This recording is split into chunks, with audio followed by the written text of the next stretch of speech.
good afternoon, and welcome to the City of Muskegon Planning Commission for Thursday, April 11th, 2024. Begin with a roll call vote.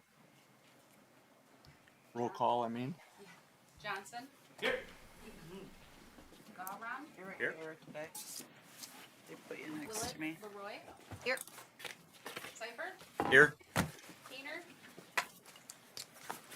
Mazade? Here. Montgomery Keast? Here. Blake? Here.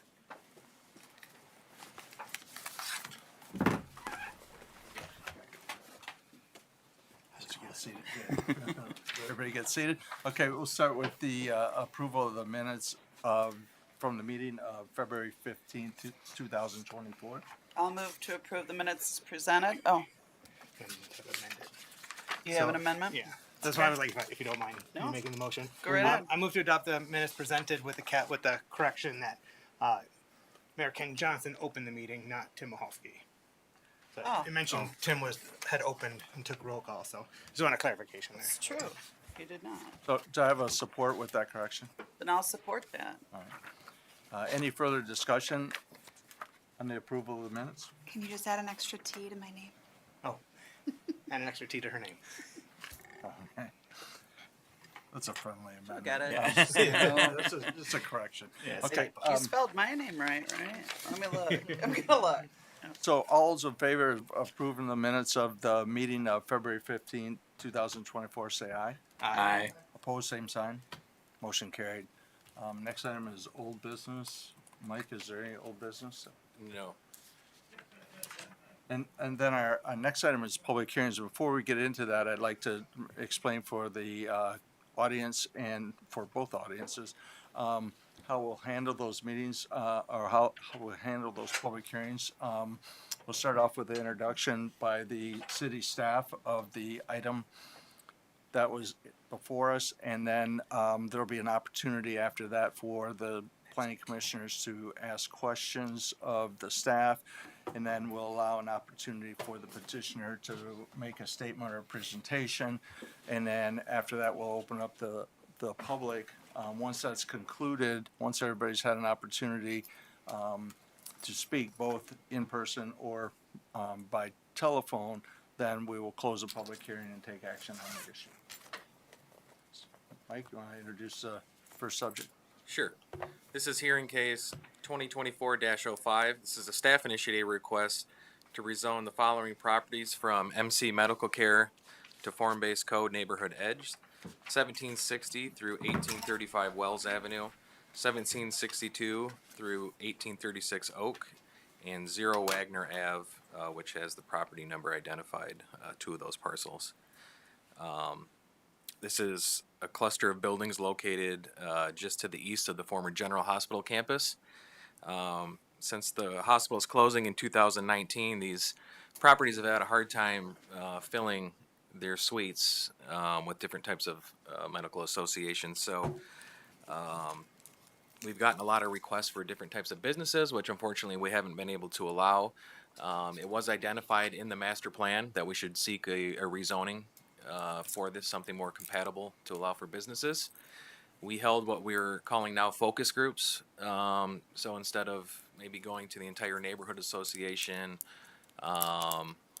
we'll go out to the property owners that are affected just to kind of get a feel for what they would like. Instead of us pushing a rezoning on them, we got them together in a room.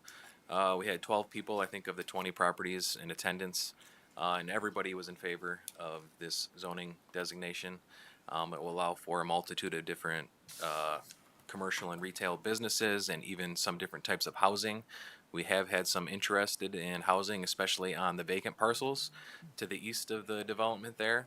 Also under the form-based code, it would fit pretty well with how the buildings are already built, and we think it would be a good introduction into this neighborhood to the form-based code and helping it become a little bit more walkable of an area. So after this focus group meeting, we determined that we were going to move ahead as a staff-initiated request rather than having all the businesses push this forward.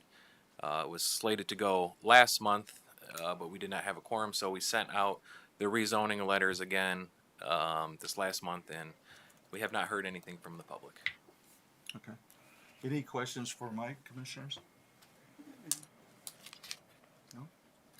Okay, if not, there isn't a petitioner because it's a staff-initiated request, so I'll open up to the public. Is there anybody in the audience that'd like to address this issue? If you would, please come to the podium and state your name and make your comment. Anybody? Move to close the public hearing. Oh, we gotta go online, don't we? Oh, we do. Yeah. Phones, yeah. Phones. Yeah. Yeah, not yet. Okay, if not, then we'll go to the telephones. Yep. I think Is we that the put the same number up. 231-724-6721. Is it on the screen? It doesn't go on the It's on screen. the screen. Yeah, it's the same number. Just started scrolling. Is that, oh, yeah, okay.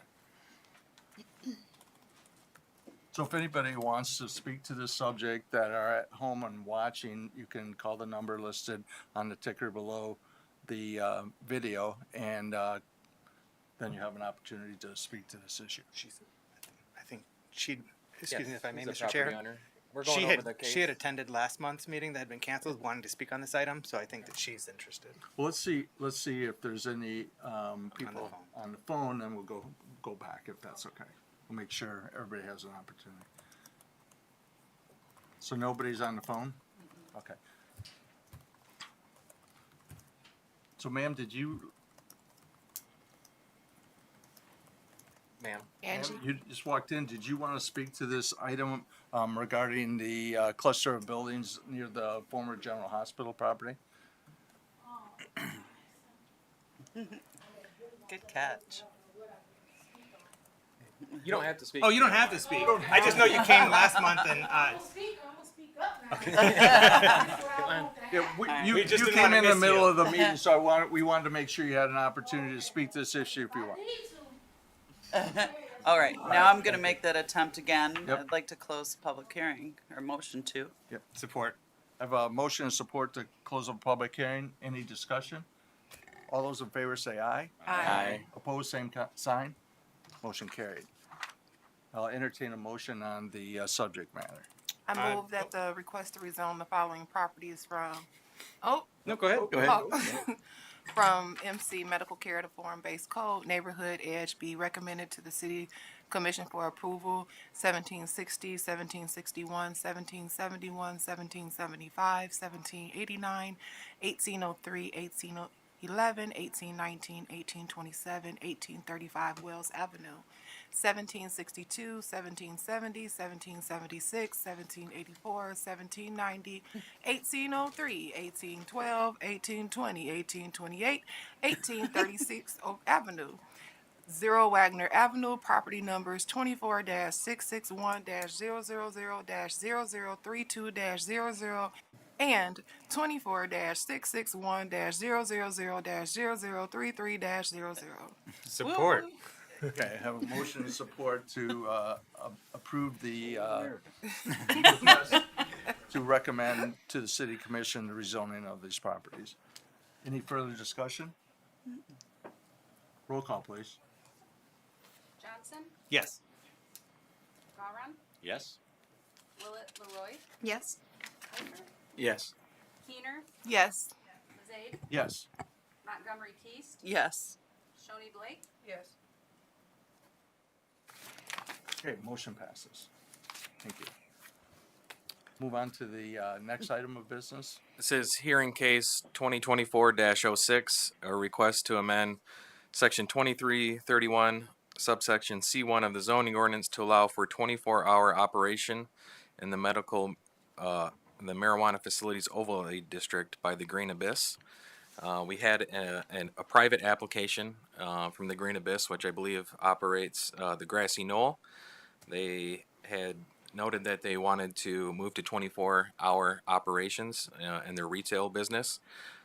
Current operation hours are allowed 8 a.m. to 12 a.m., so there's about an 8-hour window that it's closed. Again, this is a private application. Staff did do some research on it. We did find that Kalamazoo and Portage recently adopted 24-hour ordinances. I did check in with them. Their planning departments had noted that they had not seen really any complaints on it. They did notice that it maybe had a positive effect on some of the break-ins that they had in the middle of the night as well. But it's really a little early to see on that. Again, this would go for all businesses in the marijuana overlay district, so anywhere that's allowed a retail shop, this would also allow. Is that it? Yes, I believe the applicant's here as well. Any questions for staff? I do. Go ahead. To date, how many in Muskegon of the facilities have been broken into in the hours after closure?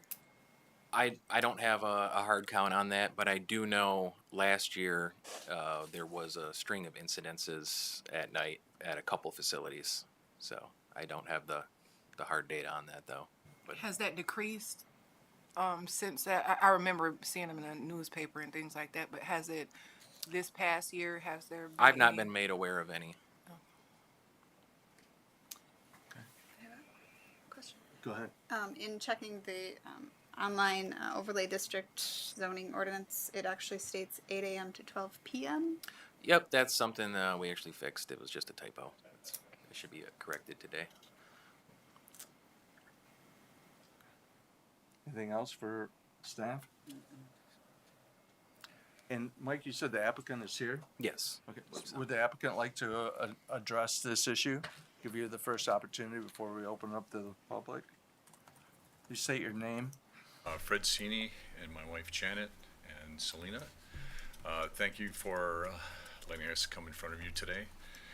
Obviously, you had already mentioned some of the items that we wanted to touch base on. One of them is how do we continue supporting our patrons and our patients?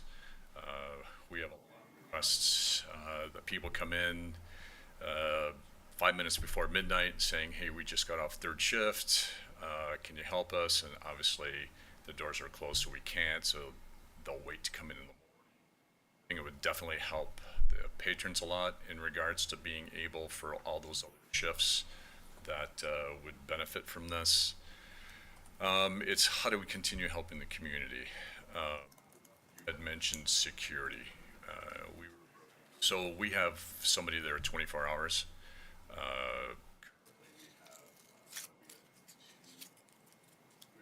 One full break-in, another attempted break-in. I think definitely benefit all of us if everybody knew that there was somebody in the buildings 24 hours. Obviously, that would help us with staffing and what we're trying to do to improve, speaking specifically for our location, but to enhance everything that we're trying to do for ourselves as well as for the community. We developing up a campground next door, and we're trying to benefit that as well as far as how do we engage the community to make it beneficial for everybody and every walk of life. So. And we've had lots of customers recently. We've told them about the meeting today, and everyone get some weed before they take their kid to school or something like that, or coming off from their third shift. So everyone's really hoping that we. Any questions from the planning commission to the applicant? Okay, thank you. So now is the time for the public hearing. Anybody in the audience that wishes to address the planning commission, raise your hand and will be recognized. Yes, ma'am.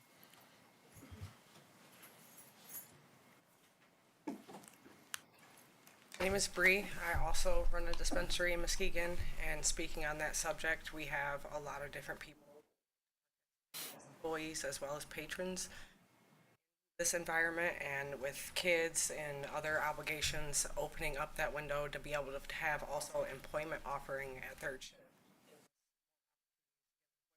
Community, and I think it would just have an all-around really great benefit. That's really all I have. Thank you.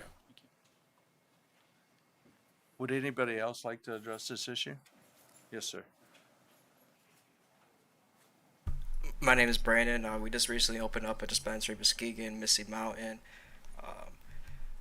everybody said, it's good for the community to have access for the patients for if they work their shift, any shift, and also just to have more jobs available in Muskegon County for to staff all of our dispensaries. Keep improving the community. Thank you. Anybody else? So we'd like to open it up to the viewing audience as well. So anyone that would like to speak to this issue that is watching on TV can call the number on the ticker below the video. While we're waiting, I'd like to also note that we did also receive a letter from Sozo, which operates a dispensary next to them. They're also in favor of the request. Mike, do you have any sense as to how many, we've heard from a couple of people here, do you have any sense as to how many other dispensaries would take advantage of this situation? I mean, we're talking about one dispensary right now making the request, but it would affect anybody in that overlay. I believe we have 12 active dispensaries.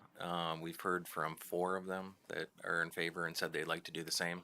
I did not hear from the rest, but I'm anticipating they're all going to at least consider it. I'm not sure exactly on what those numbers would be, though.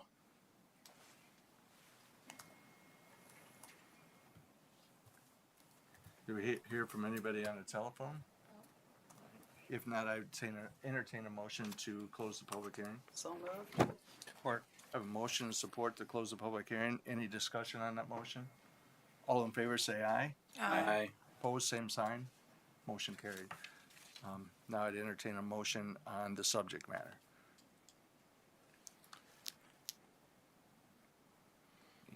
I'll take May I it, ask that Anybody? question before? Yeah, oh, yes, sir. Are there alternatives to a blanket-wide change to zoning to accommodate the request? Like, could the underlying zoning itself have a caveat that would allow a property owner to apply for extended hours, or could you use the special land use permit route to enable that pursuit? Yes. The special land use permit could be a requirement, so we hear them on a case-by-case basis.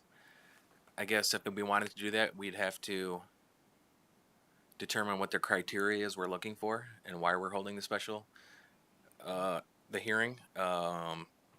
If there's something that they need to prove to us, and I did consider that when they were going over their options for how they wanted to present it.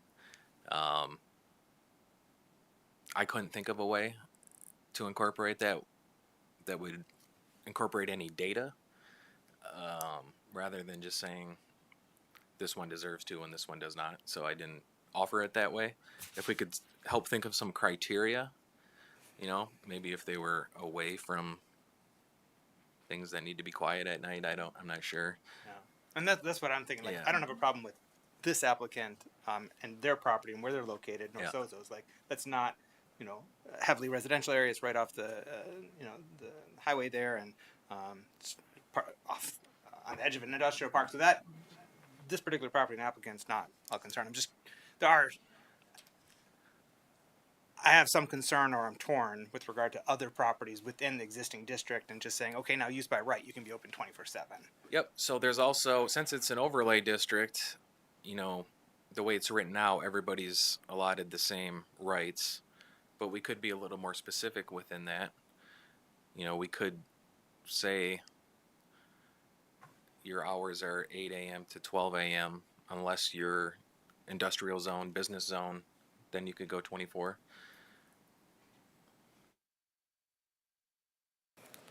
Not so sure. I see the benefit either way.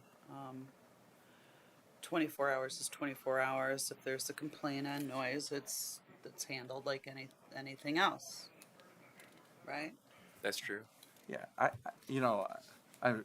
think most of I'm not real excited about these uses in particular, but I think that if the city is going to allow whatever the hours are, I think that we really need to do it across the board. I mean, I think we put some businesses at a disadvantage if they're not allowed to do the same things that other businesses are allowed. And I understand that there might be different circumstances in terms of adjacent property owners, but it seems to me that that should have all been taken into consideration at the time that the overlay zones were put in place. So while I might not be in favor of this particular subject, just think everybody needs to be treated equally. And I know that early on, I think the city and maybe the planning commission to some degree kind of struggled with getting this off the ground and how many places were going to be allowed, and ultimately the city decided to do these overlay zones, and it seems to work, I guess. So that's my 2 cents. I think that's a really good point. We're seeing this as a very competitive business these days. Prices continue to fall, and organizations are looking for a way up on that, and it might be considered an unfair advantage if one's allowed to do so and one's not. I agree.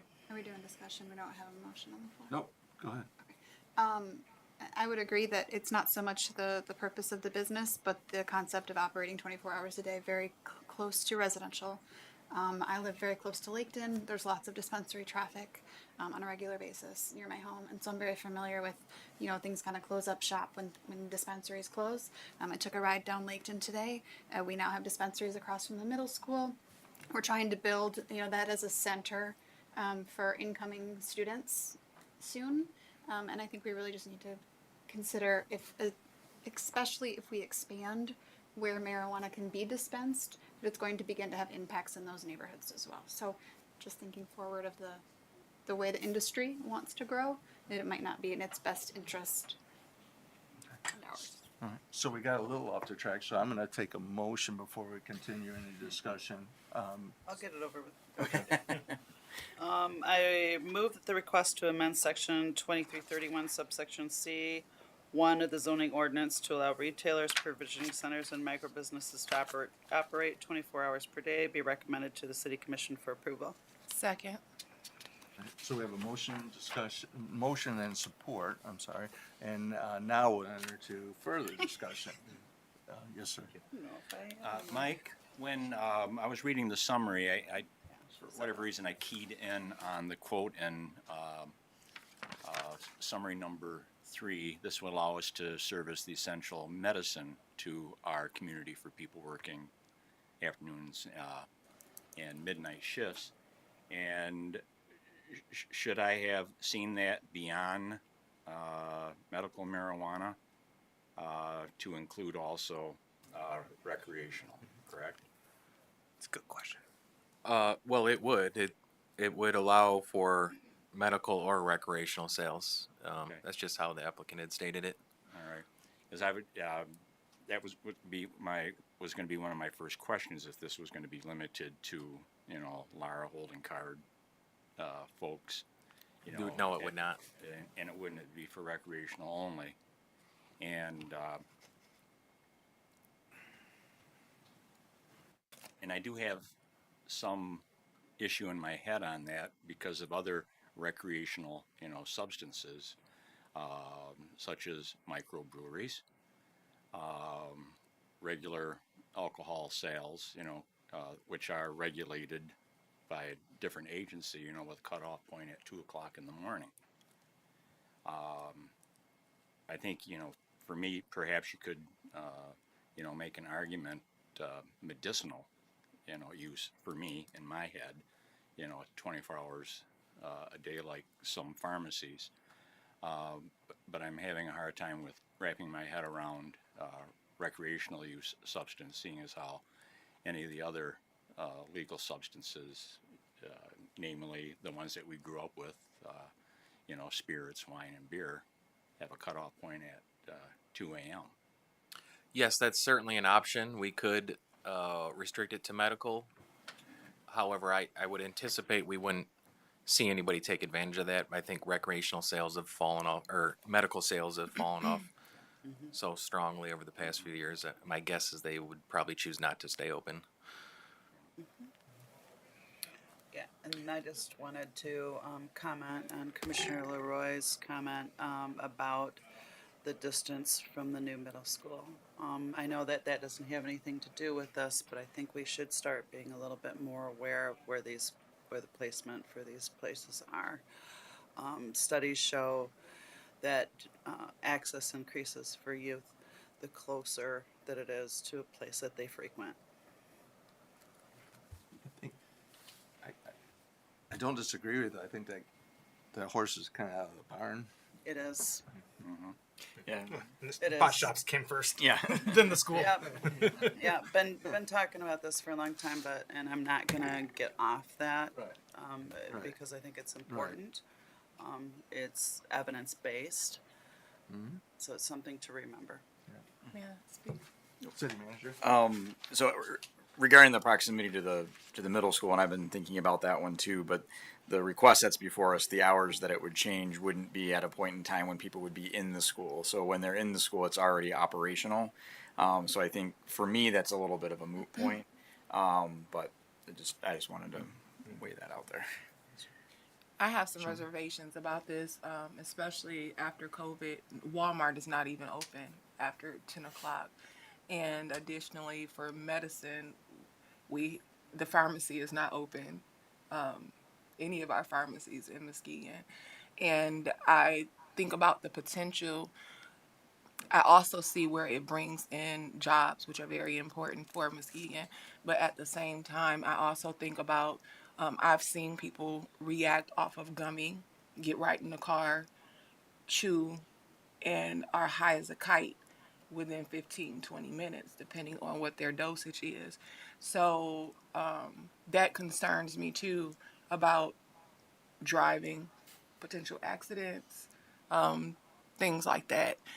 Because generally when you are getting your medication or your marijuana, usually you're doing it at home. You're going home on your way home. And that just, to me, I see this just opening up so many issues. I see it opening up a lot of issues. Leah? Just final thoughts when I was kind of reviewing this earlier. I also did not encounter a large variety of other places that had this time frame. So I don't know that we really wanted to be the pioneers in that. As Mike mentioned, there's not a lot of studies on kind of the effects of the 24 hours so far in Kalamazoo. But also just more about fairness to the industry as a whole and the expectation that it's going to want to expand into more. Well, I think, and Mike, you can shed more light on it. I think you were showing us a couple of examples of places that allow 24 hours. There's probably, I'm guessing there's more than that. It's fairly new. Kalamazoo was the first, and I believe it was at the beginning of 2023. Okay. I wasn't able to identify any more cities other than Kalamazoo or Portage that I could see. So yes, it's a very new thing. Okay.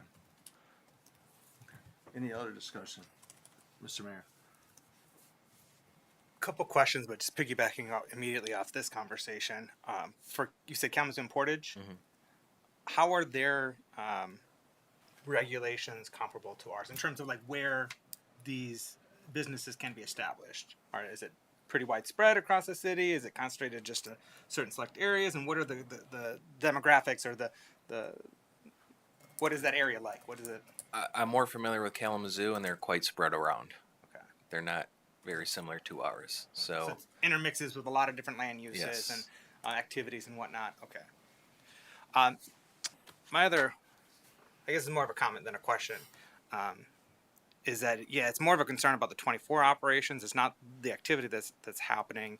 It is the 24-hour commerce, because we don't allow that, blanket across our city. And as Commissioner Garn noted, there are limitations on the sale of other items, alcohol being one of them, and the hours in which they can be sold.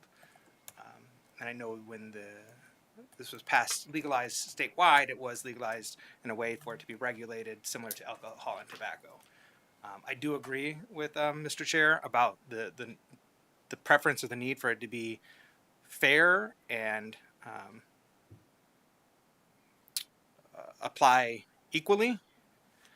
And I would rather not do the special use permit route if possible, just because that we don't need more and more of those things coming to us all the time, and that does allow biases to get in the way. And it'd be much better if we had an objective zoning ordinance that this encompassed.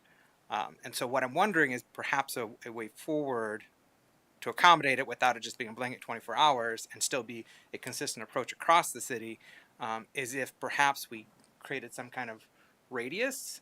If 24-hour operations are already allowed within a certain radius, that place could then function or operate. I don't know. I'm just throwing out an idea here. I don't know if that's feasible. I don't know what that looks like, but I'm just raising it for contemplation. We could also talk about 2 o'clock in the morning instead of doing 24-hour. You know, if you're talking fair is fair. Yeah, that keep it fair. Alcohol is 2. I would be more on board with that. I'd like to also I'm sorry. add that the entire state of Colorado does not have hours past midnight. No hours past midnight in Colorado. And the state law is silent on this. That does not. Correct. Yeah, Okay. it doesn't say a word. The state law is silent on that, you said? Well, they allow for 24 hours. There's no Yeah. limit. Any further discussion on this motion? If not, roll call, please. This is to approve. This correct? is to approve. The motion is to approve the request for 24-hour operation. Johnson, No. Gowron, No. Willett, Leroy, No. Seifert, No. Keener, No. Mazade, No. Montgomery Keast, No. Blake. No.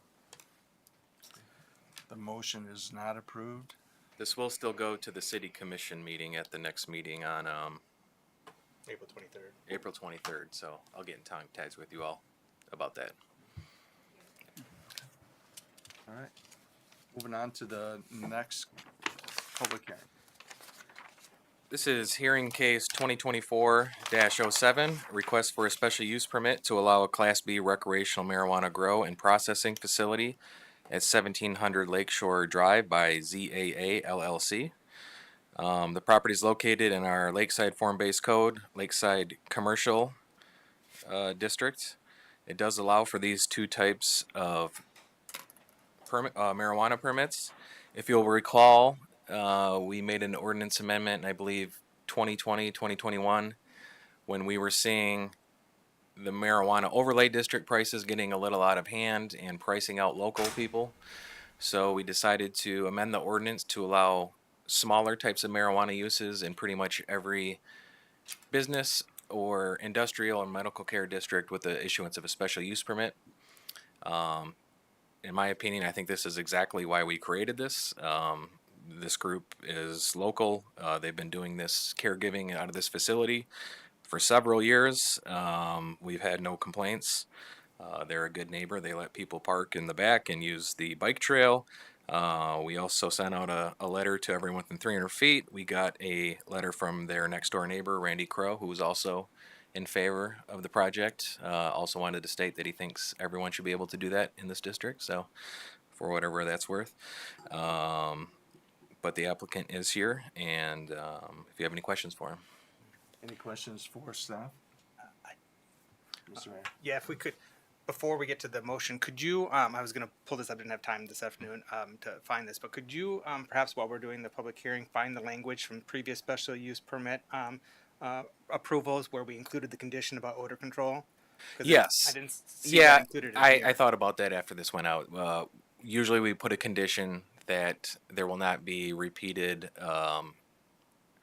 with the condition that the special use permit will be revoked upon repeated odor nuisance complaints. Do you have that language handy from a previous version, just so we could be consistent in language? Um, Or I can find it from a previous meeting, but I just wanted us to be consistent in it. that's not word for word, but it's the same intent. It's that the special use permit would be revoked upon multiple odor complaints. All right. Any Other questions for Mike? Is the applicant here? Yes. Would the applicant like to address the planning commission? We also have this handout he submitted to us yesterday. We emailed it this morning. Is that what we got? Yeah, you got a chance to read I'm all good, I read it. Yeah, I'll pass it on.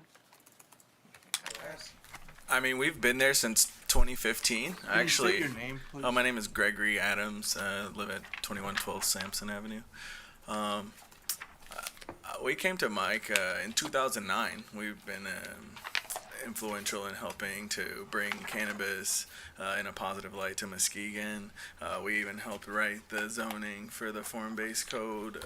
We've been here. There's ever been a complaint at our facility already. We've been caregiving there, like I said, since 2015. What we're trying to do now is to just come to metric, process, and have a small grow. We spent the last year bringing our brand to metric out of another spot in Ann Arbor. We had to commute. It just became kind of a hassle. It would be much better for us to be able to do this right here in our hometown. The zoning allows for it already. We're already great neighbors. Seems like a great idea, if you ask me. Any question? Any questions for the applicant? Can you just describe the nature of your current business? You mentioned that you're doing caregiving, so you're currently operating like a retail or a medical? No, we just have like it was just so previously we had just like a caregiver grow, so like 30 plants, and yeah, we do our own solventless extraction, so it's kind of taking frozen plant material and running it through a washing machine and sifting it through some bags and putting it in a freeze dryer. It's for our own personal use. It was not like sales or anything. Just kind of mastering the art of being able to create, and then we took that mastering of the art and we brought it to metric out of a processing facility and dispensary group in Ann Arbor, and now we're back home to try to do the same thing that we were doing in Ann Arbor, which had tremendous success here in Muskegon. The commute is much better to drive from Beechwood to 1700 Lakeshore than to drive to Ann Arbor.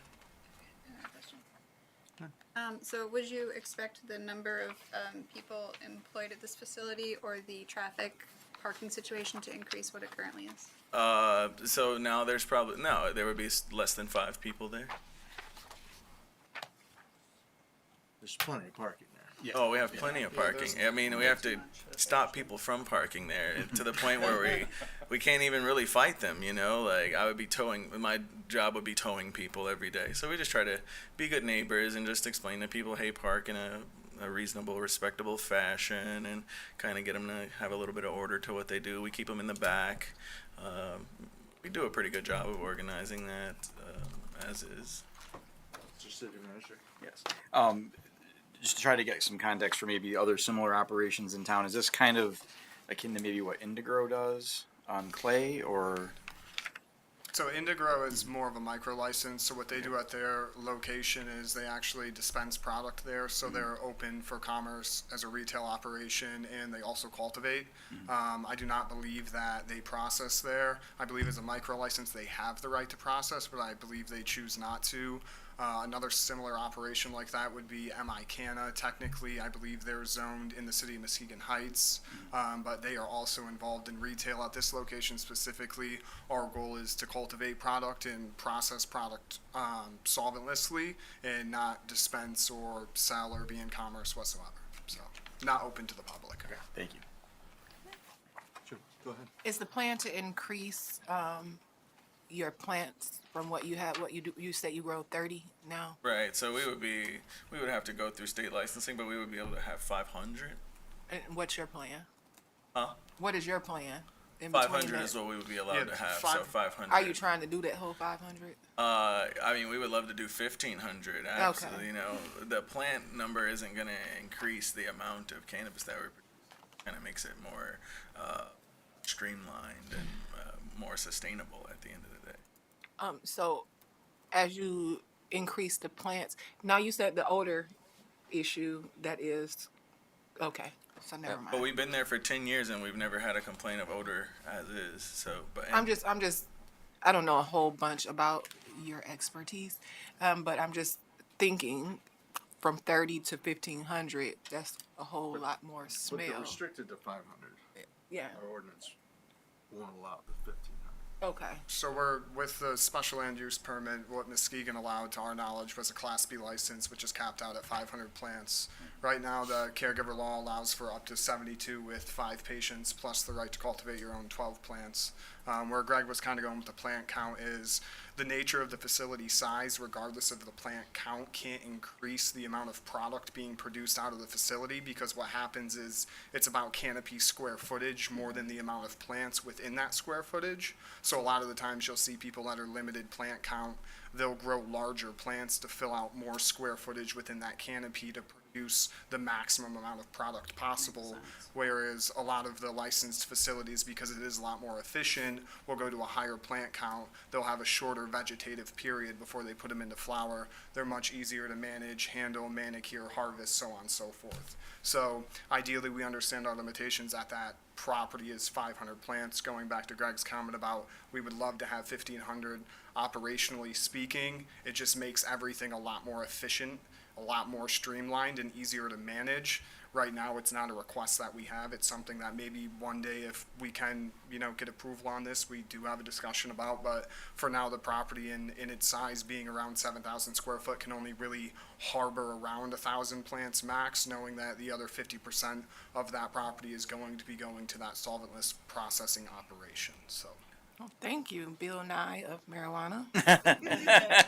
When you say a maximum of 1,000 plants, so say you guys went to 1,000 plants, would you have to increase the size of that building, or is 1,000 plants good enough? That building's good enough for 1,000? It's sufficient for 1,000. So a lot of what we have interest in doing is a lot of breeding, advancing genetics, specifically looking at some more whole plant therapeutic varieties. And when you do that, you have to do what's called high throughput phenotyping, right? So basically you crack a bunch of seeds and you plant as dense as you can, and you try to get a look at as much of the variety that that genetic pool has to offer to make these selections. So, in turn, that's something we would love to do, but right now there's definitely limitations on that with the plant count. So. Okay.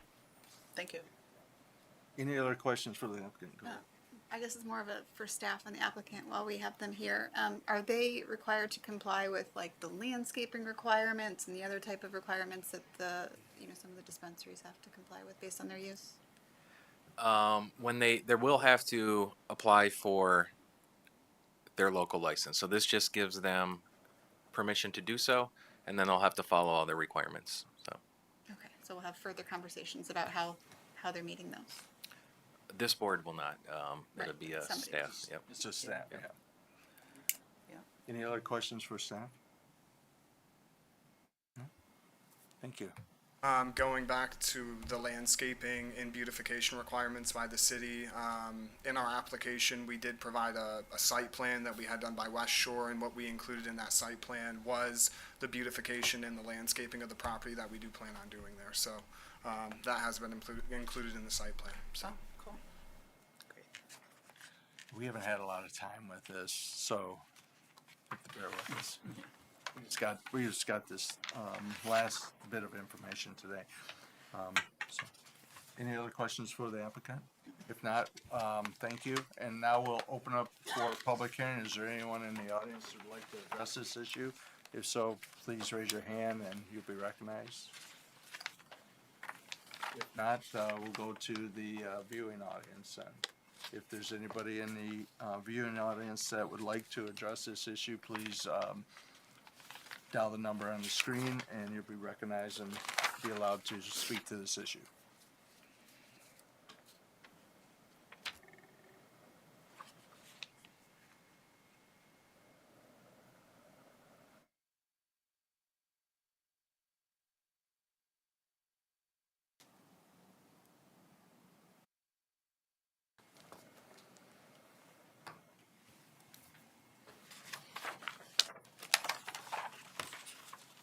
Nobody?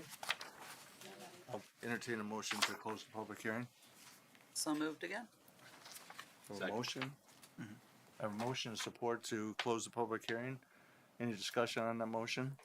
All in favor say aye. Aye. Opposed, same sign. Motion carried.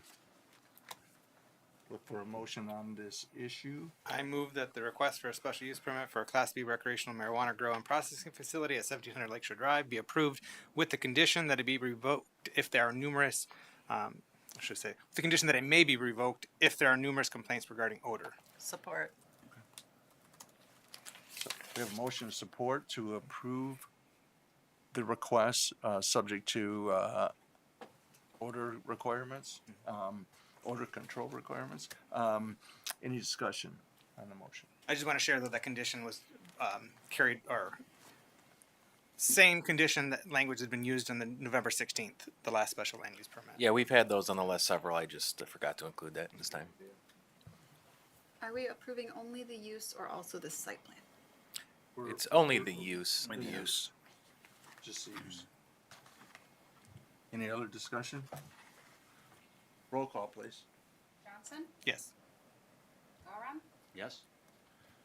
Willett, Leroy, Yes? Seifert, Yes. Keener, Yes. Mazate, No. Montgomery Keast, No. Blake. Yes. That motion passes. You guys are all set.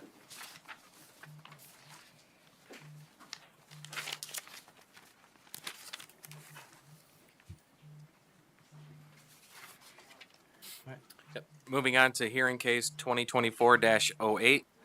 This is a staff-initiated request to amend section 2003-04 and 2308 of the zoning ordinance to modify the regulations on outdoor seating.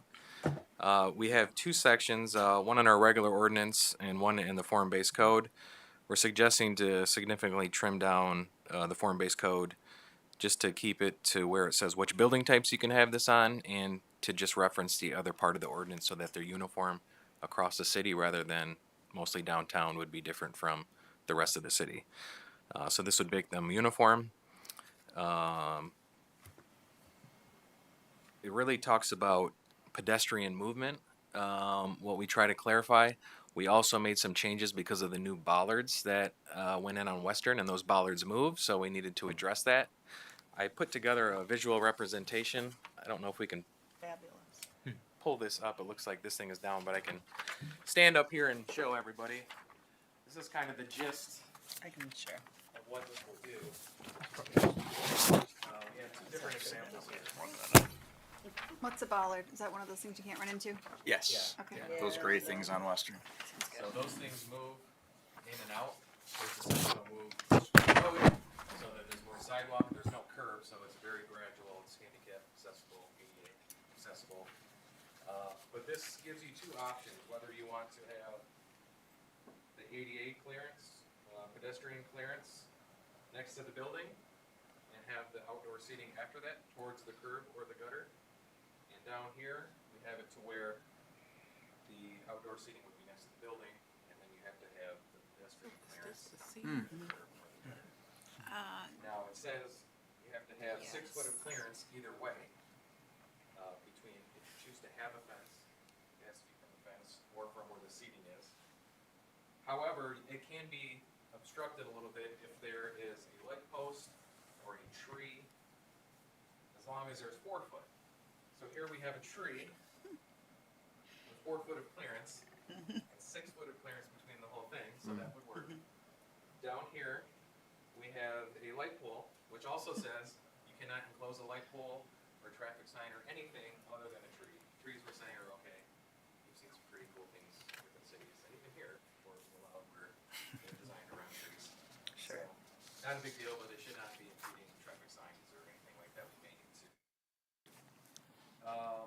So this light pole, you've got 4 foot of clearance, and it pushes the pedestrian away from the curb or the bollard, so that's okay. Yep. If this light pole was up here, Yep. and it was only 4 foot, you'd be pushing them towards Exactly. it, that would not be allowed. So Absolutely. you need that 6 foot when you're going towards the curb or bollard. So that's the main gist of how this would look. Everybody's pretty much in compliance now from last year. Whether or not grandfathering kicks in is a gray area. I mean, these go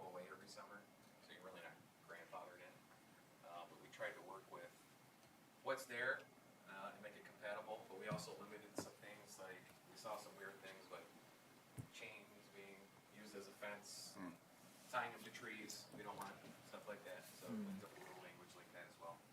Okay. So that's pretty much the gist, I believe. Any questions? The for amendments. Mike? Yeah, I just wanted to ask, which layout do you see most? Do you see this layout here with the pedestrian being closest to the road? Well, Do you have we a prefer. preference, We Mike? probably. What's that? There you go. I was just gonna ask. Yes. So I guess that's a tough question in urban planning circles. A lot of people prefer to keep the pedestrians at the building and not make them walk around things. But it's pain in the butt for the business. But it doesn't always work so well for the business. Right. And it seems like a bigger problem on paper. But when you're actually out walking around, it's not that big of a deal to navigate No, around unless it's them. really crowded and you've got Yeah. your servers trying to Yeah. cross. Sarah had a good point. She just got back from Paris, who probably leads the world in outdoor seating. Right. And according to her, they don't leave hardly any room for pedestrians. So No. maybe they could improve on that. And I think that's what Right. we're trying to do. Okay. Great. Thanks, Mike. Commissioner Gowan? Yeah, Mike, if I'm out walking and I run into a tree, is the city indemnified from my suit? No comment. I'm not sure. We've seen it happen. Just asking. So, Mike, this is, I mean, tell me, I guess, but is this more to just kind of clarify, or is it to take care of an issue that we've had, or both? Some of the minor issues like the chains on the trees, that's kind of getting rid of that. This is to really on this top one, it's really only supposed to be 4 feet. It's what it last was. We feel like it should be at least 6, so that's increasing a little bit. But with these bollards, especially on Western, you get so much of a chance to increase your outdoor seating that we think that's kind of a fair trade-off with the bollards. Yeah. Are we asking for either or are we picking Nope, one? this No, would these be are both options that would be Both. permissible. Yeah. Sorry. We did consider recommending only the first option, but we think that's going to cause way too many problems. Especially if you think about places like Occidental Eats. Sometimes they'll put like a couple of cute tables out there, Yeah. and it looks a lot better next to the wall, probably than out by where the parking is. So we don't really want to limit small operations like that too. I would say Lakeside Cafe would be another example where you wouldn't really have a lot of opportunity for seating outside, at least in the front, if they had to have that space. And also having just gotten back from Chicago, and recently in New York, when you are closer to the road, it's possible, but that becomes the front of your business. You then kind of you're making the front of your business closer to the road, and you're wanting to accent that and highlight it, and it just kind of changes the perception of how you see the business when you're traveling through the city. So it happens, but it definitely changes the perception. Any other questions for Mike? Will this? I understand that this ordinance is still going to require a site plan to be Yes. submitted to you, but could this diagram be included in the zoning ordinance for Yeah. reference? So like, It'll look better than that. I made that today, and we have some better map makers. But yes, we're going to include a visual. okay, Yeah. because that would be helpful. I think. Yes. I like what you're proposing here. I appreciate you bringing forward these updates for a number of different reasons. I think it's started getting a little bit haphazard in some areas, and so I think it's good to update this and have clearly defined how those clearly defined setup and different options, and then having that 6 feet wide. And I think it's subjective which one you like better. Some people might like the closer to the building better. Some people might like it separated. But I think it's welcomed and good. Yeah, just a Thank you. comment to tag on to that. I like the idea of a little bit more consistency of what the barrier actually is.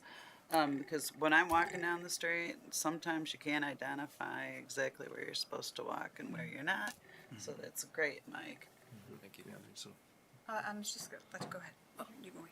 So, just so I have this clear in my mind, the buildings will possibly have the option of which one they want. Yes. Okay.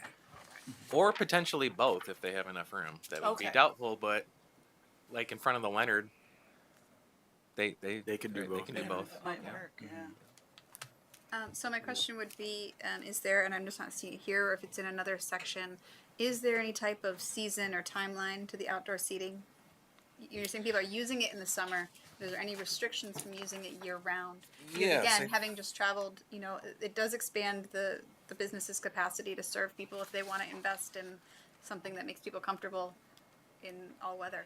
Yeah, well, it does say outdoor furnishings shall be completely removed from the sidewalk areas December 1st through March 1st, and that's Okay. mainly because of snow plowing. Yeah, and our snow plow, DPW does the snow plowing, and you have to have a certain width to get through.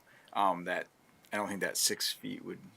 Oh no, that six think it feet would is probably about 6 work. feet, yeah. But if there was a tree or a light pole, that wouldn't work. So like right now, we have a challenging spot between Sociable and Early Owl, where that's completely within Sociable's property line. They come out a little bit because of an underground delivery area that existed back in the day. So they're built up to the property line that they can be. Then there's a pole there. Our plow can't get through, and so you end up with a snow pile. And so if in these instances, that wouldn't work. So, and we also had the same thing in front of the arena, in front of Carlisle's. There's a light pole between the patio area and the bollards that the plow can't get through. Does the business have the ability, if they don't have those restrictions, to request to go beyond those timelines? I'm just curious from a restaurant perspective.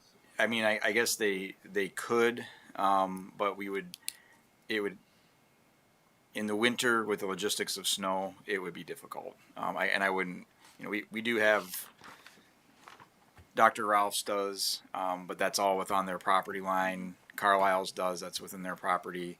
Rad Dad's does, that's within the patio. So I think, if it's sectioned off, that's one thing, but if it's on our sidewalk, it would make the logistics for DPW difficult.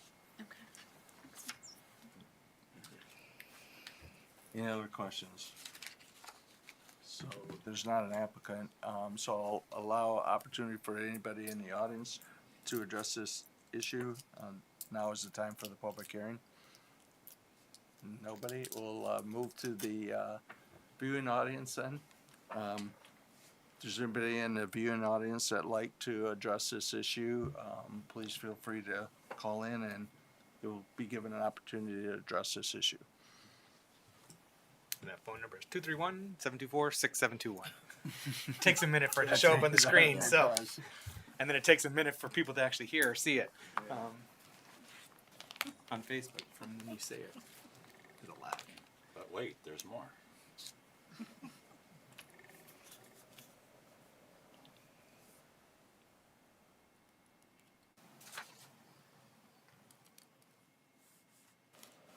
Okay, there isn't anybody. We'll take a motion to close the public hearing. So moved. Support.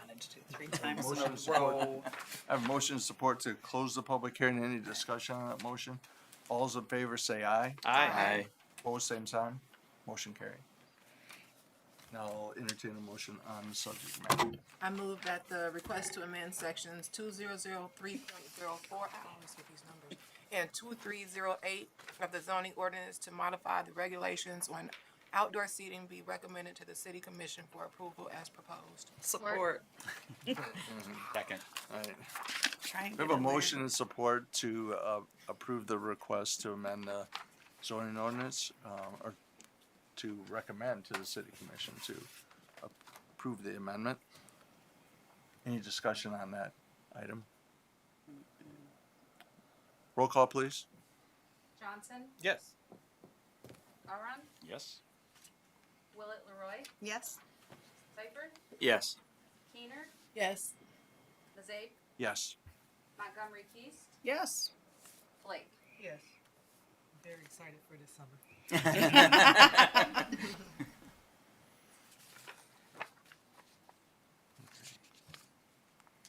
Any new business? Yeah, we have a few items. The first one is approval of the bylaws. Sorry, I didn't go into a great deal of explanation on what's going on here. We do have bylaws. These are pretty much the same since the year 2000. from time to time they get approved. They really haven't been updated. Okay. The only update I really changed was the Zoning Enabling Act and Planning Enabling Act were the wrong numbers. They've been updated since, so we must have missed that one the last time. Other than that, feel free to make any suggestions. There's some things in here sometimes I think we forget. All meetings shall begin at 4 and shall adjourn at 7 unless 2/3 of the members present agree to continue. That's something I think we forget about sometimes, but that is in there. Oh, yeah. Yeah. Oh, yeah. Everything else is pretty much standard. I'm not sure if anybody has any ideas on anything that needs to be changed. Does anybody have any suggestions regarding these bylaws?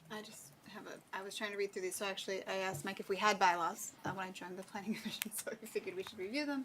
And so under special meetings, just the first sentence here, I think is poorly written. And so I don't know if we can maybe separate it into two sentences, or I didn't come up with an exact change, but it doesn't read very clearly. So it looks like a special meeting may be called by the chairperson or staff after an applicant request would maybe be my suggestion. And that, this is required to be in the schedule of fees or something to that.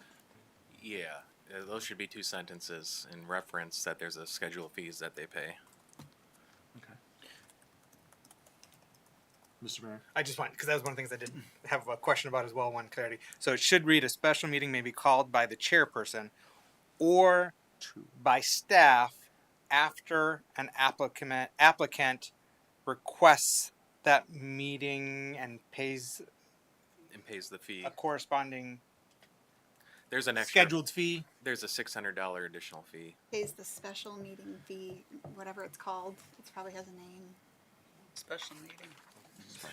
May I ask, Mr. Chair? I'm wondering, because I do have a number of questions and comments, and so I was just wondering if we could have discussion and staff can take that and then perhaps bring a revised bylaws to our next meeting versus trying to. I mean, I guess trying I guess my define it thinking right was this moment. Yeah, I guess my thinking was is we would just approve this if there weren't those kind of comments, but if they are, then we should, wordsmith this and have it come back. Okay, thank you. I have others, but I'll yield back to if That's all I got. That sentence is confusing. Go ahead, So we'll Mary. get clarity on that one sentence in or refinement as discussed. I do wonder about, so all meetings shall be publicly posted at least 18 hours in advance of the meeting in a place visible to the public. And I understand that it's state law that it requires it to be at least 18 hours, and this is in alignment with that. But I'm just wondering if there's appetite for making it being published and posted sooner than 18 hours. Whether 24 hours or 48 hours. I'd like to. I believe that's a staff policy, correct, Jonathan? I believe, aren't we? We're supposed to post it a minimum of 3 days on the website. So that's our commission policy. Okay. And that's what I was also going to bring up, like trying to bring this into alignment with the commission policy. But the commission policy does require the agendas to be published at least 84 hours before. Now as a matter of routine and practice, get it out a week before. But by our rules, it's required at least 84 hours. But is that before. I thought that special was for meeting? all boards, though. Is that for a special meeting or a regular? That's for our regular schedule. meeting, yeah. This is for Special. all meetings. Right. So. Well, no, there's It- a. maybe no, Well, I'm there's a- I'm sorry. I'm there's a- talking about under regular meetings. Okay, all Sorry. right, all right. So under regular meetings, it says all meetings shall be publicly posted at least 18 hours in advance of the meeting in a place visible to the public. So perhaps then, since that is under regular meetings, maybe we do just bring that into alignment with commission rules. Because separately, later on, it says, what does it say? Oh no, that's citizen participation. It says the receipt of the public comment shall be consistent with city commission policy.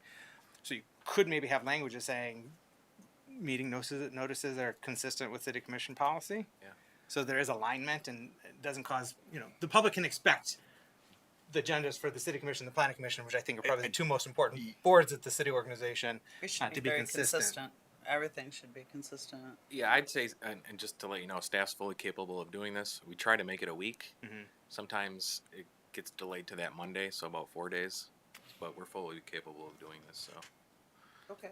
My feedback on it would be that I think we should state whatever it is and not necessarily follow the commission, because we have changed the commission a little bit, and that it could end up in a situation. I don't think we would go back to having it a week and a half in advance that it might hinder staff here, but also just to make it clear that if someone's looking at what our rules are, what the timeline should be. So, yeah.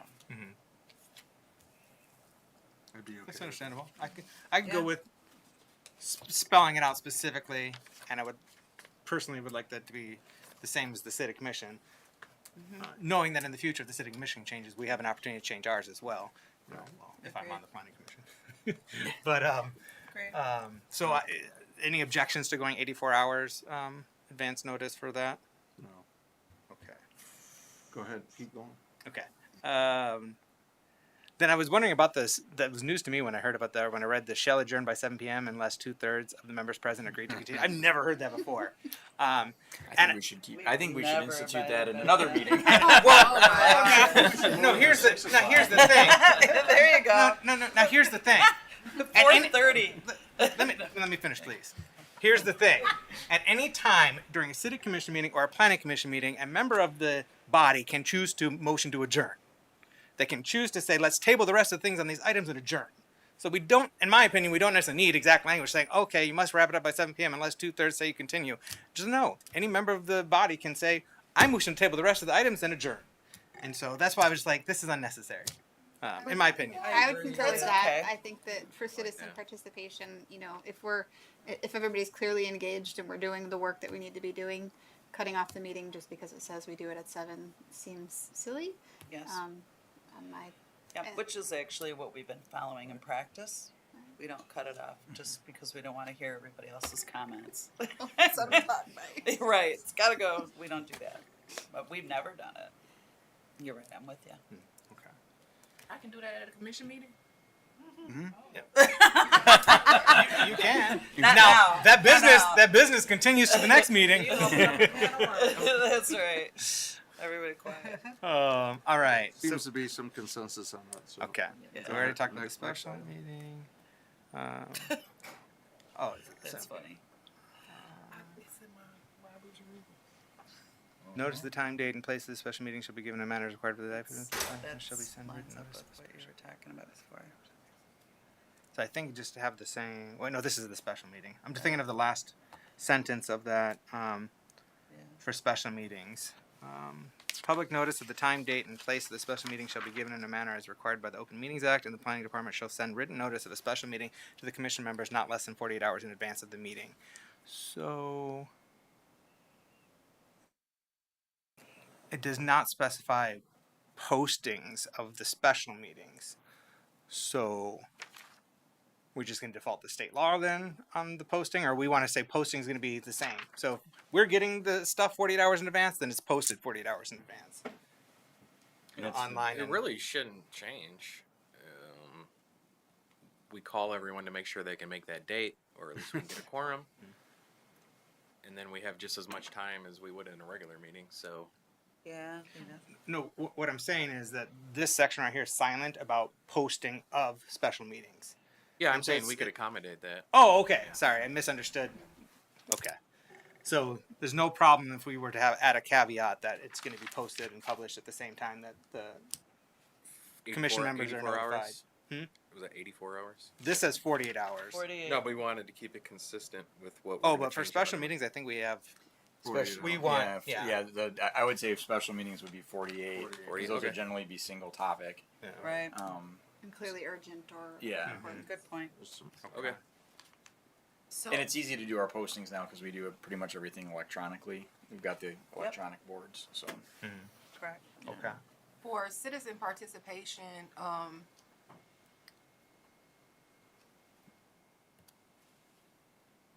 it's hard. It's sometimes it's a lot of people here, and sometimes it's not. But for public comment, do we want to do like the framework that has been set for commission meetings and filling out a form?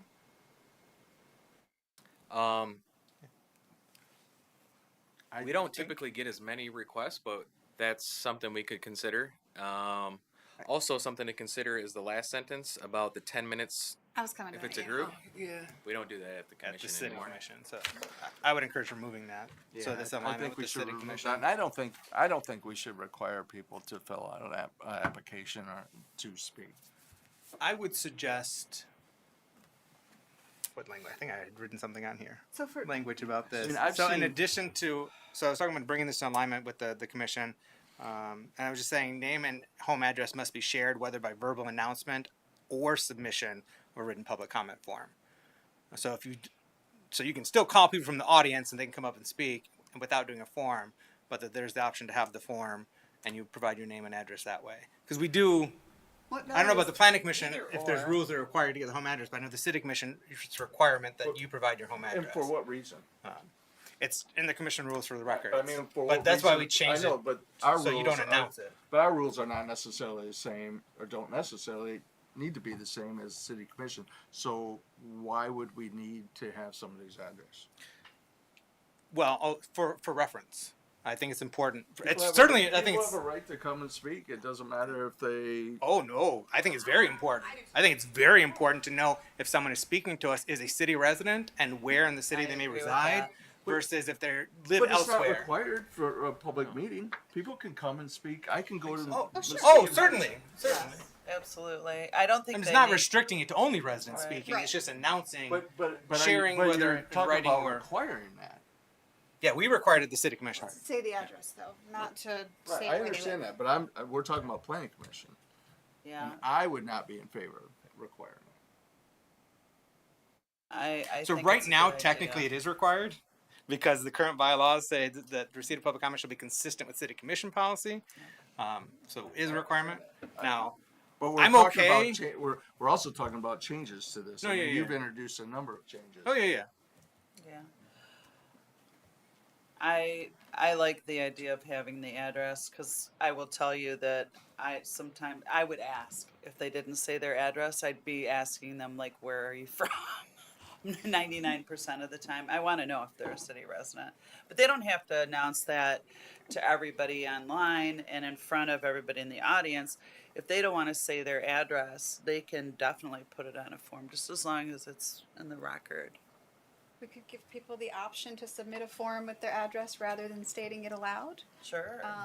I would also agree that, you know, I certainly could have business with the city of Norton Shores or an interest in participating, but I'm not a resident there, and I think it's helpful for those people to know that Yeah. when I bring forward my concerns. Right. But the privacy concern is that you're saying your address out loud. That Correct. concerns some people. Any blowjo that's listening. Right, they to could hear show up you. at your house, and in today's day and age, that might not be a good idea. So, you know, leaving it open for the person that's speaking For is a good idea. The citizen participation part, you're saying that we no longer allow anyone to use the 10-minute criteria because they're with a group. Is that correct? Yep, it's 3 minutes for everybody. Period. Okay, so in that way, there's an unlimited number of people if you have your whole group with you. Yeah. Right? Yeah.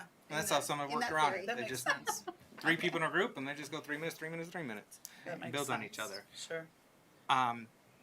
Perhaps, Mr. Chair, if we had language that says that it's requested, because technically, if someone came up to that podium and spoke, they're not required to give you the address for you to allow them or the chair to allow them to speak.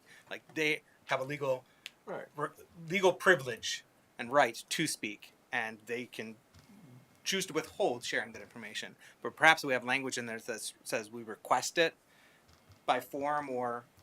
I don't mind that if you want to request it. Today, nobody that came to the podium gave their address Yeah, notice. But he didn't ask them to either. Yeah. because I didn't ask them. Yeah. I noticed you just said name, which is fine because I don't like asking.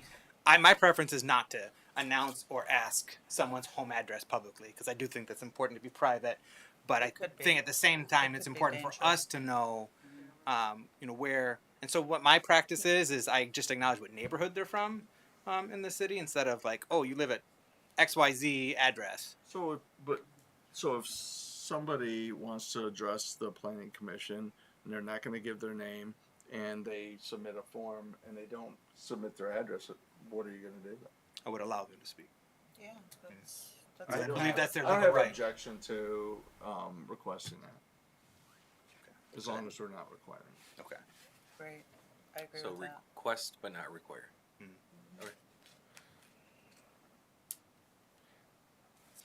I'm sorry, that was Commissioner Keener who started off on that. I'm You sorry. got follow up on that? No. Or anything I don't additional? Have any, nope. I kind of just hijacked your. It's okay. It's all right. Bring it out.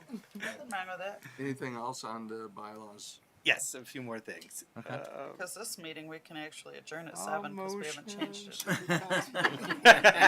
I'm gonna need dinner before that. Right. This is a question. I'm wondering if this is a legal part of statute or if this is something that could be adjusted. But this says all motions shall be passed with at least a majority vote of the quorum. Is that statute, or is there? Because the difference is that the city commission requires 4, period, Yes. to approve something. You could have 5 people there, and if 3 people vote in favor but 2 against, it dies. And so I'm just wondering, with the planning commission, is it statute that says a majority of quorum, or could we also say it needs to be?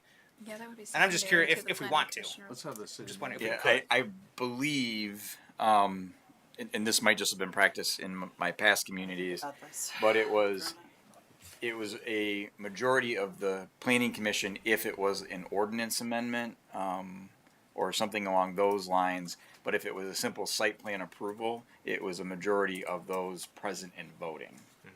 And That makes more sense. I think that's in the Planning Act. Okay. We've had this issue come up before. I know, I've Yeah. raised this with Mike before. I think it has been a majority of the members of the commission, but I'm not certain about that. Of the Not planning the commission? quorum, yeah. Yes, that has been good. I've conferred just with came legal up. counsel as well, and he said that's the existing policy and practice, but I wasn't certain if that's a requirement by statute or if we could choose to, if we wanted to. And I'm can look not into necessarily that. just advocating one way or the other at this point. I think that there's merit in, particularly for special land use permits, if it were a majority. Yeah. Because that does not go to the city commission. Like the planning commission is the final, the decision maker on that. And so if a majority of the planning commission approved it versus a majority of the quorum, so like, because you could end up having 3 people, 1/3 of the planning commission approve a special land use permit, and maybe the other 6 were like, no, this is absolutely. So that's what I'm wrestling with. Agreed. I agree with that. I agree Let me, that we need the separation between the two. Let me research the zoning and planning enabling acts, That makes sense. and if there's rules on there, I'll try to craft them to what you're requesting. That would be great. That makes more sense. Yeah. When it's a big issue, then it should be a majority of us. What I would ask is if there's a way to set it up so that it's a majority of seated board members, because if for some reason we only have 6 seated board members, Yeah. well, I guess in that time you'd still need 4 anyways. But if for some reason we had 5, Yeah. so that way it's not like, oops, everyone has to vote for it if we only Correct. have a smaller number of commissioners. Yeah. Correct. So Flexible on that. You're screaming off. Moving on. I'm glad you sat here today. I can look over your shoulder. Oh, yes, with regard to voting, and it's with regard to abstention for a vote. All members are expected to exercise the obligation to vote upon a question unless a conflict of interest is present. And it speaks to that. And I was just wondering if we want to add a caveat, because the city commission right now allows you to abstain for conflicts of interest or having inadequate information to make a decision. And with the caveat that you need to explain what information you're missing and need to make that informed decision. And so I'm just wondering, do we want to bring that into alignment and allow a member of the planning commission to say, hey, no, I cannot make an informed decision right now. I need X, Y, and Z before I can. So if this goes to a vote, I'm abstaining right now. That's a question. I would say at a recent meeting, I would want to have the most current documentation available. And so that's the kind of thing that would make me say, I don't have the most current documentation available and I don't want to make decisions without that. That's the type of thing in which I would request to not be. In that circumstance, abstain. I'm fine with that. I am. I totally, completely agree with that. I can see where sometimes okay, the documents that we got here today at the last minute, this morning, someone may not have had a chance to review that. And that's fine if they don't feel comfortable voting on not being able to look at that. Yeah, I'm okay I'm with not hung up either way Right. on this issue so much, but I can tell you, in being on the planning commission for a number of years, we've had a number of issues where they've been contentious, and some members of the planning commission, not necessarily this planning commission, have felt that it was maybe better for them to abstain than to vote. And I'm more of an advocate, I guess, of, you know, we're here to serve, and we should be voting. And I think sometimes people can easily find a way to abstain so that they don't have to face the music of the audience. You know, I mean, Mike, you know a number of issues that we've had, the docks, we've had countless. Yeah, I mean, I remember Bluffton Bay Estates where there was countless public hearings on that. They're very contentious, and some people, you know, stayed away or Yeah, they chose just not didn't to show vote. up. A good, They just didn't come to the meeting. yeah. If you don't Yeah. have enough info, you know, there's also reason to table or Correct. to vote no. Yeah. That's true. So I'm That's more always inclined to fair. make people vote, but I'm not hung up. Yeah. Yeah. But either way, if it's one person out of the group and you don't feel comfortable, I'm okay with that. And you could say I'm voting no because I don't have this information, or you could Right. make a motion to table it and explain why. Right. Oh, well, you can explain quickly in your motion to table because there's not discussion of the tabling itself, right? So, Right.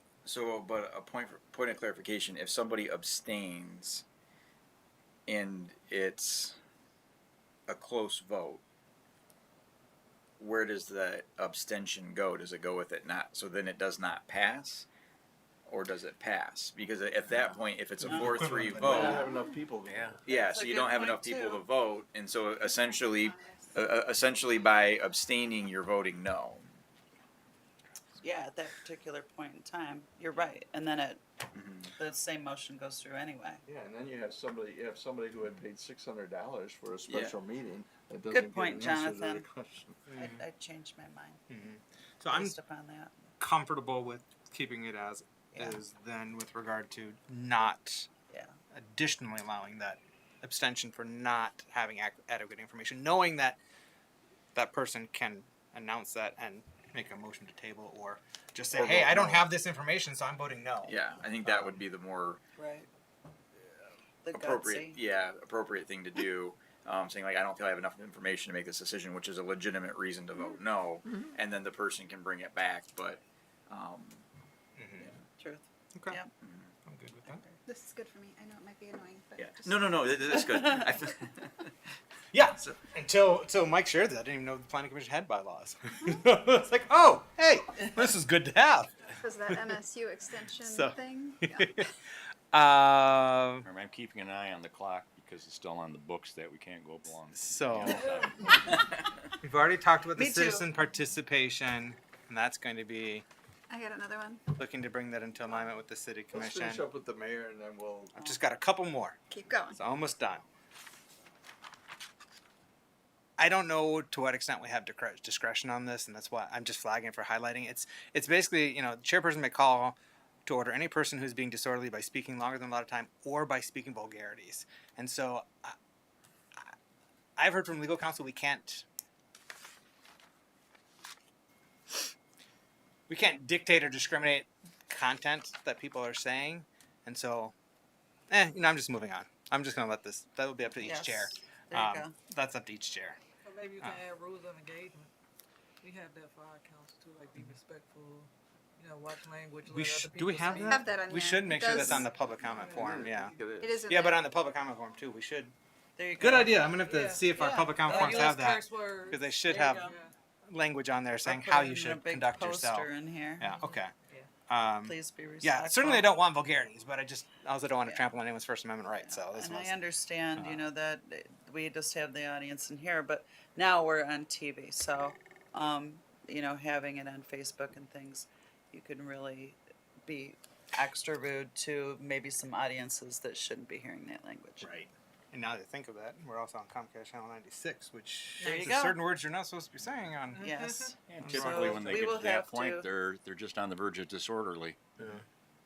but But that's also why we're on a couple second delay. Oh, so they catch that? Okay. They can bleep them. FCC. Yeah. And then Good idea. just the last couple things. It says on a quarterly basis, each chairperson shall submit a report to the city commission showing member attendance and indicating correspondence notices sent to members.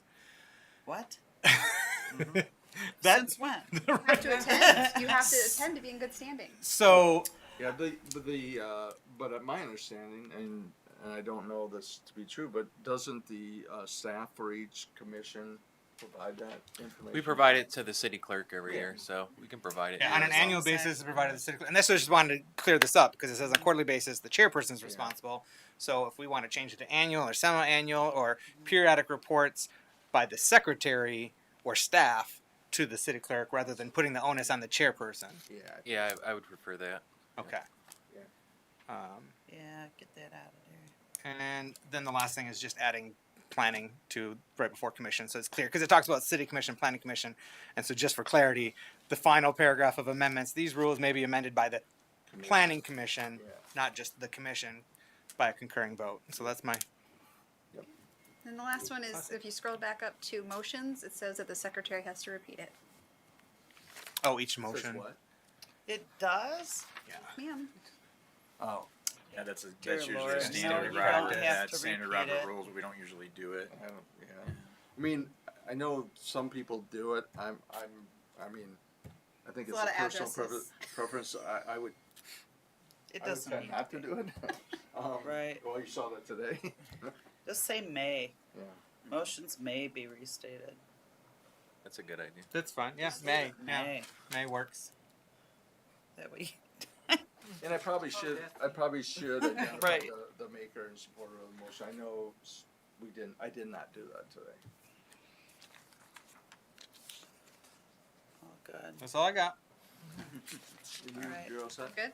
Anything else? Do we have is there, when I read this, I don't recall seeing, is there like if someone on the commission doesn't show up for a number of meetings, That was The chair may make recommendation Yeah. for removal. okay. And how many meetings was it? Doesn't specify. I hope it's not too many because I've missed it. well, and it's unexcused. unexcused. and it- Unexcused. Yeah, it's Just to be- unexcused. yeah, So- excused is one thing, but So I mean, if you have a long illness, I get it. Or you're going to Florida for the winter. So on Sure. that count, if it's excused or unexcused, we don't have a practice of excusing people. So is it an automatic if they're not here they're excused? In other Shouldn't be. in other communities I've worked in, there would have to be a motion to excuse those who were not there, and generally it was. So the experience that I had was they either had to let the manager, the clerk, or the chair, or the mayor, if it was the city council or commission, know that they weren't going to be there, and then we had to state during roll call, excused, like noticed excused, or something like along those lines, and then after attendance, there's a motion to excuse those who noticed, and then that would go into the record. It's not something that we've done, but it's something I've seen in other communities. I thought the practice was that if the person had notified the staff in advance that Yeah. they were excused, but It's been the practice, yeah, I think. Yeah. I would think that we would treat it kind of like the PTO rule, whereby you get a number of days, and if you choose to use them on vacation, you've chosen to use them. You wouldn't necessarily request that be an excused absence. I would think that people want people to make decisions. That's just. So the city commission policy related to our community relations committee is that on any of our boards, committees, and commissions, if you have 2 or more consecutive unexcused absences, you're subject to removal. I'm Yeah, just I've seen sharing that. that for context. I'm not Most of the necessarily boards I'm advocating. on, that's the rule right there. well, then I mean, if that's the case, then we probably should take some specific action to excuse people, if that's going to be the case. I mean, I'm a good example. I missed the last 2 meetings. Yeah, And you were identified as excused. And you're identified, yeah. Right. Yeah. I think we should be courteous to the staff and let them know, and to the rest of you, let you know whether we're gonna make it or not. I think, Because I mean, my I've shown up experience for has been meetings, not people- necessarily this one, Yeah. but where people said they were gonna be here and they have not shown. And so that wastes my time, that wastes the public time, that wastes the staff time. So I it's, travel it's for work, common so I need to courtesy. know if I'm gonna You be should, here or you not be should here, be so. excused. Yeah. Otherwise, You know, it's, Shame I on guess you. it's in my thinking that most people do that, but maybe, you know, Mike knows better than. Almost everybody asks to be excused. Usually there's not many no-shows. right? And it does help because it lets us know if we need to start calling people and reminding them to, See, we're I short think on so a quorum. too. I think it's just the right thing to do, I to agree. have some sort of guidelines in there for that. Okay, anything more on the, rules or bylaws? No. Well, I think What? I think we've already. Well, I just wanted to clarify because we talked about bringing this into alignment, the citizen participation with the city commission. So I just want to ensure that this also, and we're doing it by practice, but by word also, including that we allow phone-in public comment, and that our meetings are televised because it's not in the bylaws now. But if we had it incorporated in there, that our meetings are, live streamed or televised, as well as allowing public comment, phone-in public comment. I think it'd be good to have that language added. I'm good with that too. Yep.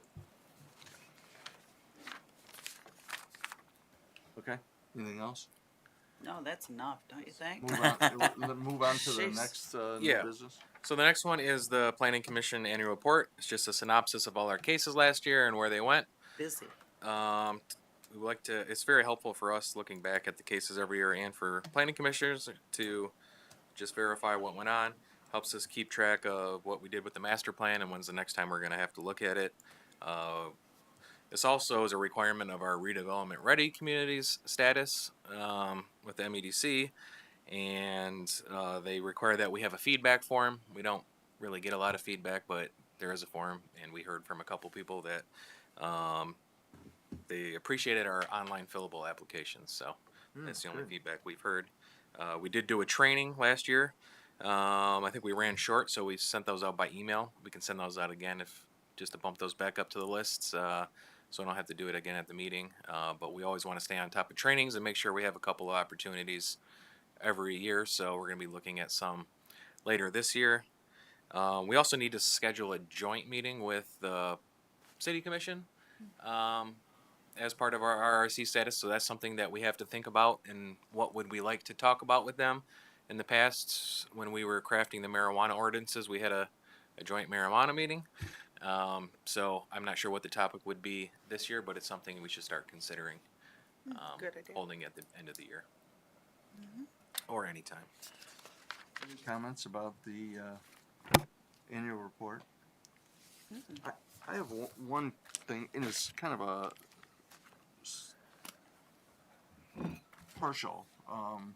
partially related to the annual report.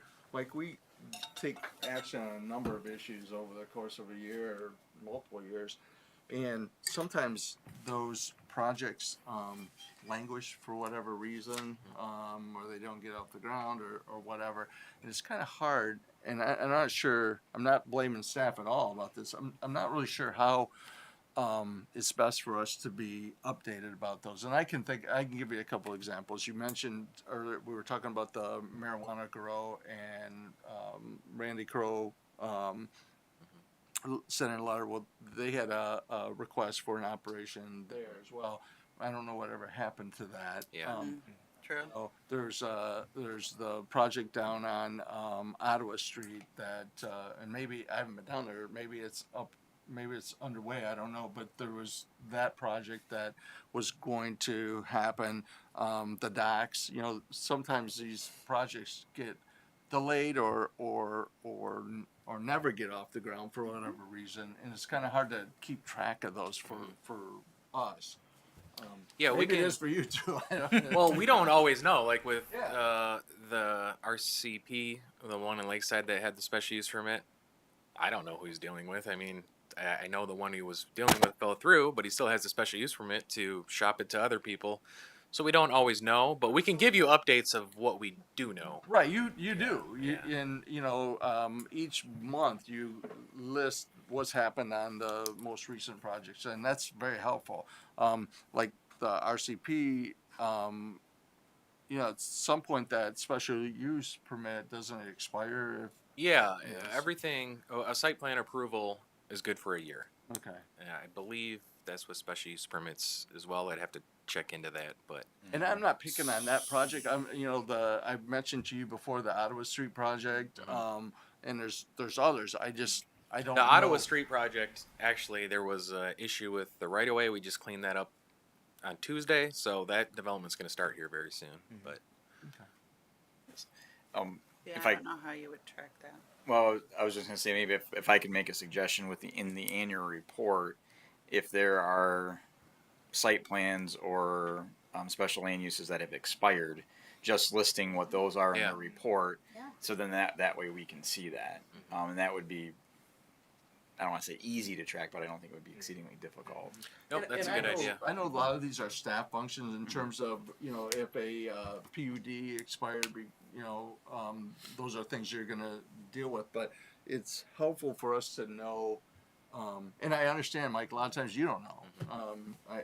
I understand that. I'm not sure what's the best way. I mean, because of where I live, there's a lot of interest about the docks project, and there hasn't been a lot of discussion that I've heard about where that is. And I'm not saying just from a city standpoint necessarily, just No, I think what the city manager suggested is a great idea, and I think on projects that are even older, I'll keep a running tally of where we're at, like with the docks.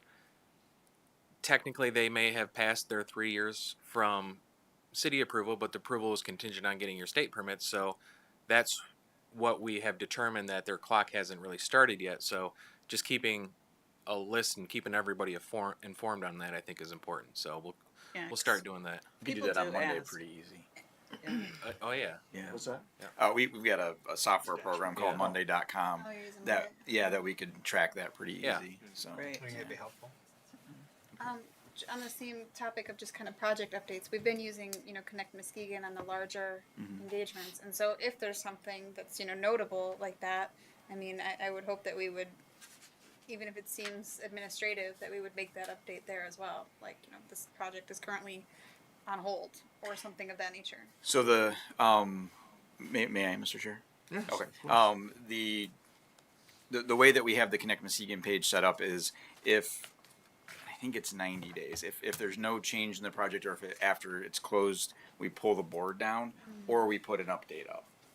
So that way things aren't just up there to be up there, unless there's getting a lot of activity, or the commission directs us to reopen the pages, which has happened a couple times.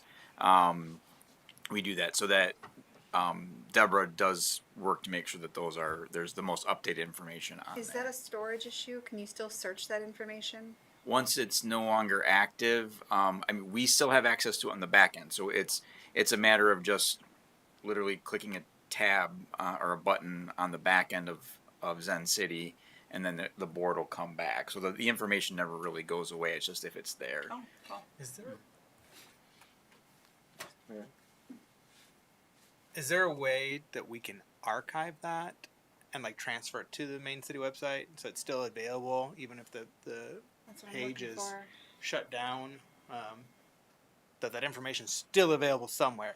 I can check. I'm not Okay. sure. Searchable at least. Search- I yeah. would say if you at least want to look into the history of a property Mm-hmm. for your future or whatever you're looking into, that I would hope that what we already compiled, we're not just kind of It'd shelving resolve a lot of questions. Yeah. I get asked all kinds of things. How's You're like, this I don't know, going? where's It's like, Sappy? I don't know.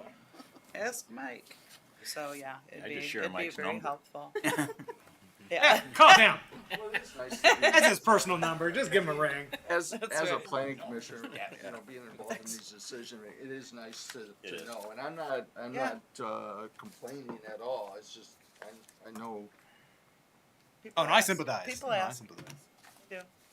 I've wondered the same question about some of those properties. Yeah. Like, wait, we approved Yeah, that I've special gotten land in- use for so many years ago, and they never did anything with it. Does it even still exist? Like, I've gotten into debates before concerning what I know and what the public knows a few times. Over the, yeah. I think Me it saves too. us FOIA Yeah. requests. Yeah. It saves us FOIA requests if people can find things Yes. themselves. Yes. Right. Yes. Anything else on the annual report, Mike? Nope. All right, let's move on. One last thing, we have I mentioned, if you could pass that down, please. Talking about what we want our goals to be for the year. I took the liberty of drafting a proposed planning commission work plan on some of the big things we're working on. This isn't just to limit us, but these are the top things that staff has really been working on in this year and what we foresee, and a lot of the things in the master plan that were heavily called out. The two big things we're working on right now is housing and corridor improvement plans. So working with the planning commission, I'd like to work a little bit closer on some of these recommendations that we'll be bringing forth to the city commission, both on housing and how we address our massive housing shortage that we have from our housing needs assessment. We also have some money in our budget, this current budget, to do 2 corridor improvement plans for business corridors. We're looking at Apple and Getty this round, but we would really like to work with you all on identifying what the next business corridor improvement plan should be. We just had one done last year with the Michigan State Extension students on Pine Street. That's been a pretty good plan to work with. And there's plenty of other business corridors that we like to address too, in terms of business uses and street enhancements and things of that nature. And then also within the master plan, we have the neighborhood specific plans. Each neighborhood has about 5 to 8 different plans, and I'd like to kind of go through those with everyone and highlight what ones we think are kind of ready to go and be pushed forward, and how the planning commission can assist in that. So Good idea.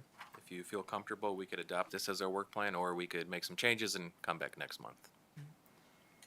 I like it. I think we also have to realize that beyond what you present to us as goals or what we end up approving, there's things that come before us each month that we have no control over. Yes. Right. Yeah. So we need to think about that. Good. I like this. This is good. Thank you for putting this together, and this gives us an outlook for the year. My only thought of incorporating into this somehow is, which comes out of our master land use plan as well that we just adopted, is the preservation of natural resources and access thereto. And we are moving forward with the Smith-Ryerson Greenway study as part of, or a more comprehensive Greenway study that includes a look at the Smith-Ryerson corridor as well. So I'm just wondering if we can include that or add that somewhere as a preservation and access to natural resources. Sure, I could bring it back next month, or we could make someone can make a motion to approve that with the condition that that's added. Can you include the word greenway? Because I think sometimes it's just a matter of, Inclusive of greenways? So would you like say Natural an area? access to natural resources plan? Or, I mean, how would you want this to I like I'm bringing it up, but how would you think it's best to have as a work area Yours was preservation of natural resources and access there too? and access to them and greenways. There we go. Okay. the reason I say greenways is because there are parts of the city that don't have clear natural resources close by, and I think there's opportunity to kind of enhance or promote the greenway option Okay. rather than just preserve. Sorry. There. Preserve and promote. Preserve and promote access to natural resources, including greenways, or inclusive of greenway. Promote, and improve. Preserve, promote, and improve access to natural resources, There we go. including greenways. Like That work? If I may, Beautiful. it's, do go back and review the, section on, what do we call it? Natural features and resiliency in section 3 of the master plan. Cause that's a good basis, which, has, study and a lot of time put into it to, Yep. help us shush that out. And it does talk about, connecting throughout the city, so, reread the whole plan again for the second time, and it was, I have to say, it's very well done.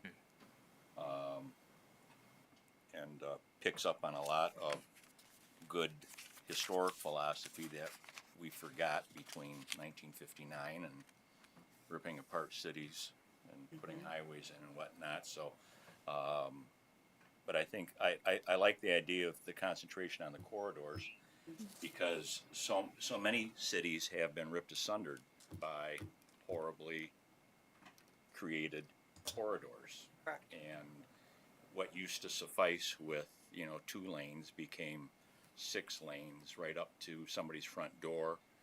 And you've eliminated the desirability of a property to run a business anymore, and how surrounding neighborhoods with horribly ugly corridors diminishes the neighborhood. And the other thing to keep on in mind too is that how corridors in neighborhood strength is essential to everything, because not even putting in a park is an answer to a weak neighborhood or a weak city. And history's on our side, to show that. So it has to be all. And typically a strong neighborhood and those elements that continue to sustain it, like getting rid of 6 lanes cutting through it, are Jackson I Hole think neighborhood. essential, going on. 'Cause there were some issues in the past where don't expand that street. And now that street has a lot of empty buildings and derelict houses on it. But things to be apprised. But the master plan is a great basis, and I think a great jumping off point for all of us as we go through, because so much of the work has been done in the visioning. I'd also agree with that on the environmental side too. The canopy, the tree canopy is crucial, especially with climate change. Yep. And keeping our downtowns efficient and fuel efficient as well, right? It's good for the health of the population, so there's another big bonus to that as well. And tree canopies can help with optical tunneling so that you want to drive more slowly as well. Somebody has been going to school on this. So are we comfortable with this work plan with the addition of what the mayor proposed? Yeah. I'm very. Okay. Somebody want to make a So, motion? there you go. Thanks, Mike. What do you want us So to moved. say? You can come sit here. Do you understand the motion? I just say so moved. What I did do you- have the motion written down. You have it and- written down? Okay. Can Do you want to read the recite it? motion? Sure. Or should that be the Well- secretary or whatever, because that's what bylaws say. We or- haven't You want me to changed read the your bylaws. addition? Yeah, And so I can I- make the Read motion? them. Yeah. Read the motion for this. Okay. The motion would be to approve the 2024 proposed planning commission work plan with the addition of the 4th goal to be listed would be to preserve, promote, and improve access to natural resources and greenways. Oh, so moved. What he- Support. what he So move, support all the go. Okay, so we have a motion of support to approve the 2024 proposed planning commission work plan as amended. Any discussion on that? I just have a question. I'll ask it under new business. I just have a general question. Okay. All right, so yeah, we'll finish this up then. Any other discussion on this item? All in favor? Or no, I'm sorry, roll call please. Johnson, Yes. Alron, Yep. Willett, Leroy, Yes. Seifert, Yes. Keener, Yes. Zade, Yes. Montgomery do it. Keith, Yes. Blake. Yes. Mike, did you have any other new business before we, I do not. okay. Okay, so this is just as a supposed to new be planning about commissioner and understanding of process. The master plan is basically our purpose, right? So the action items that are listed on the master plan, whose responsibility is it to see those move forward? We have a spreadsheet for that, and I will bring it next month, and I'll send it to you. Because I'm just, as I see some of these things, I want to think, oh, have we done anything about that, or where does that stand? And then also, if there's something in the master plan that just clearly is irrelevant now, are we allowed to make simple amendments, or is that part of the whole big process? Like, for It's example, a pretty involved process. Okay. Sometimes it's good just to make note of things, that things aren't feasible, instead of going through the whole notification process. But if it's something big and something we don't want to focus on at all or give any more attention to, and it warrants that, then in the past we have opened it back up to make a significant amendment. So keep all the notes until there's something that Yeah. Changing it about. Okay. That's all. All right, is there, Mr. Mayor? Well, I'll yield to Commissioner Keener. Oh, I'm sorry, I didn't see you. For all of those that are out there and for all of you all, if you have not filled out the survey for the logo, we encourage you to do that, especially our BIPOC community. Our numbers are very, very, very small. And this is all about us in Muskegon. If you're out there watching, please go online. You can find that at the city website. Additionally, we also are in need of individuals for boards and committees and like dire needs. So if you are watching, if you would please go on to the city website and you can actually just put in boards and committee in the search and it should pop up and apply. We would surely appreciate it. Is this public service announcement? Well, sorry.